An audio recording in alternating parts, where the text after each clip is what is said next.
What if I told you the Holy Grail, the most famous relic in Western mythology, started out as a soup dish, not a golden chalice, not a glowing cup of eternal life. A dish, the kind you'd pass around at dinner. That's literally how it shows up in the oldest version of the story we have. And once you start pulling that thread, the whole thing unravels into something way weirder than King Arthur and a cup. So here's the version most of us grew up with. King Arthur, his knights, the round table. Somewhere out there is the Holy Grail, the cup Jesus drank from at the Last Supper. Maybe the cup that caught his blood at the crucifixion. Whoever finds it gets something. The salvation, and immortality. In one very famous movie, it just keeps you alive in a cave for 700 years. That's the pop culture version. It's clean, it's simple, it's been retold so many times we treat it like settled history. It is not settled, it's not even close. The deeper you go into the actual medieval sources, the more the Grail starts to look less like a single sacred object and more like a story that different cultures kept reskinning to fit whatever they needed it to be. Let's start at the actual beginning. The first time the word Grail shows up in literature is in a French romance called Percival.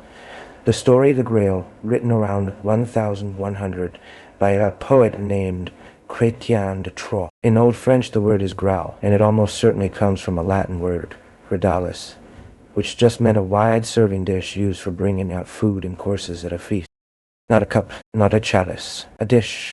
In Chrétien's story, Percival sees a procession carrying this Graal past him in a mysterious castle, and he doesn't even ask what it is, which according to the story is a huge mistake, because asking the right question is the whole point of the quest. But notice, at this stage, the Grail isn't even explicitly Christian yet. Chrétien never finished the poem. We don't actually know what he intended it to be. So other poets picked up the thread and ran in a completely different direction, and one of them went somewhere really strange. About 20 years later, a German poet named Wolfram von Eschenbach wrote his own version, called Parsifal. And in his version, the Grail isn't a cup or a dish at all. It's a stone. He calls it lapsit exilis, and nobody is fully sure what that phrase even means. Some scholars think it's a corruption of lapis exilis, a stone from heaven. Others think it's lapis elixir, connecting it directly to the philosopher's stone of alchemy. In Wolfram's telling, this stone provides infinite food. It prevents aging. It's guarded by an order of knights called the Templars, clearly inspired by the real Knights Templar who were active and famous at the time Wolfram was writing. So just 20 years apart, we already have two completely different objects, both being called the same name. A dish, a stone. That should tell you something. This was never one consistent legend. It was a story being built in real time by different writers, borrowing and inventing as they went. Here's where it gets even older. A lot of medieval scholars, Roger Sherman Loomis especially, who spent decades on this, argue that the entire Grail legend is a Christian reskin of much older Celtic mythology. Specifically, a recurring image in Welsh and Irish stories, a magical cauldron. There's a Welsh poem called the predate, and often the spoils of Anon, that describes a raid into the other world to steal a magical cauldron. And this cauldron has a very specific rule. It will not boil food for a coward. Only the worthy get fed. Sound familiar? That's basically the moral engine of the entire Grail quest centuries later. Only the pure, only the worthy, get to actually witness the thing. There's also Bran's cauldron in the Mabinogion, a vessel that can resurrect dead warriors, though they come back unable to speak, which is its own unsettling detail. And the cauldron of the Dagda in an Irish myth, a cauldron of plenty that never runs empty. So before there was ever a Christian holy chalice, there was already a deep, recurring myth across Celtic cultures about a vessel that feeds the worthy, restores life, and only reveals itself to the right person. Christianity didn't invent that structure. It inherited it.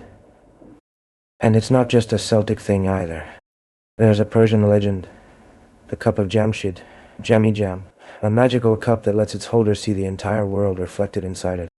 Crusader contact with the East may have let imagery like that bleed into European Grail stories too. The Grail, in other words, might be a meeting point.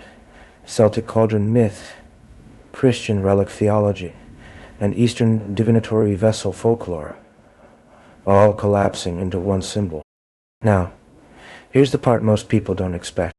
There are real physical objects sitting in real museums and churches right now that people have seriously claimed are the actual Holy Grail. In Wales, there's something called the Nantios Cup, a wooden bowl so worn down from centuries of pilgrims chipping pieces off it, believing those splinters had healing power, that it barely looks like a cup anymore.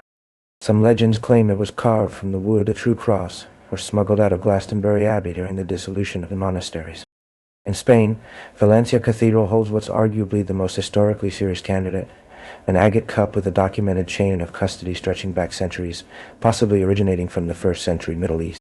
It has been used in actual papal masses, including one by Pope John Paul II in 1980. And then there's the Antioch chalice, a silver gilded cup found in 1910 that was, for a while, genuinely believed to be were cased in later decorative metalwork. Later dating pushed its true origin to a much later century. But it's a perfect example of how relics get physically reskinned by artisans across history. Sacred objects layered inside newer sacred objects. None of these can be proven. That's not really the point. The point is, people have spent centuries trying to put a physical body on a symbol. The legend demanded a real object exist somewhere, so candidates kept appearing. And then the story doesn't stop in the Middle Ages. It gets stranger the closer you get to the present.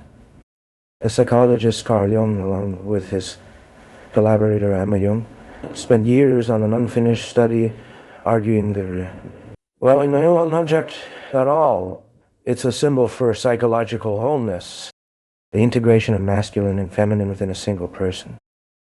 They tied it directly to alchemical imagery, the same stone from heaven, life-extending symbolism Wolfram was writing about 800 years earlier. Then there's Otto Rahn, a real SS officer in Nazi Germany, who became obsessed with the idea that the Grail was hidden at Montségur, a Cathar fortress in southern France, and that the Cathars were them secret guardians. His research fed directly into the Nazi Ehrenerbe occult program. And yes, this is the actual historical thread that inspired the Grail plotline in Indiana Jones. And the wordplay didn't stop there either. Why, in Old French, Holy Grail is Sangreal. Split those letters differently and you get sangre, royal blood. That one linguistic coincidence is the entire seed of the Merovingian bloodline theory. The idea that the Grail isn't an object at all, but a hidden royal bloodline descended from Jesus. It's the foundation of Holy Blood, Holy Grail in 1982. And later, the Da Vinci Code. Almost no serious historian supports it. But it shows you again how a single ambiguous phrase can spawn an entire mythology centuries later. So what is the Holy Grail actually? A dish in one writer's hands, a stone in another's, a Celtic cauldron underneath all of it, a literal physical relic in 3 different countries, a metaphor for the human psyche to a psychoanalyst, a bloodline to a conspiracy theorist, a weapon of ideology to a Nazi officer obsessed with proving German occult supremacy. Maybe that's actually the real answer. The Grail was never one object. It's a shape every culture pours its own definition of salvation into, and it changes depending on who's asking and what they think they're missing. If you want me to go deeper into any one of these, the Cathars, the Cup of Jamshid, the real Nantios Cup, let me know in the comments and I'll build a full episode around it.